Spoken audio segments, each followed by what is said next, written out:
Kwa nini tunalazimika kuiombea dua nchi yetu? Tunaiombea dua nchi yetu kwa sababu mwaka huu wa 2025 tunaingia katika uchaguzi mkuu. Uchaguzi wa bunge, madiwani na rais.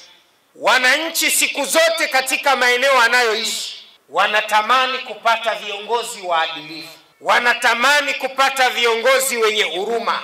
Wanatamani kupata viongozi wanaojali. Wanatamani kupata viongozi wanaowathamini na kuwaheshimu.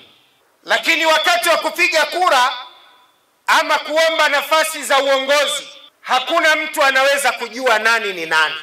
Dhamira ya dhati ya kiongozi yeyote anayekwenda kuomba nafasi, Mwenyezi Mungu huijua zaidi kuliko wale anaokwenda kuwaomba nafasi. Tunafanya dua hii, tunamuomba Mwenyezi Mungu atuchagulie kupitia mikono yetu na kura zetu viongozi ambao watakuwa na huruma na taifa hili.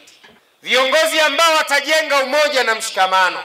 Viongozi ambao watajali thamani ya wananchi. Viongozi ambao watajitolea kuwafanya wananchi wawe katika hali nzuri. Mwenyezi Mungu asitupe viongozi ambao akichukua madaraka kutokana na hali ya chama alichonacho, atatafuta kwanza kujenga ofisi ya chama maana hana.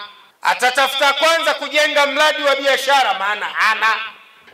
Atatafuta kwanza kutengeneza maisha yake maana hana.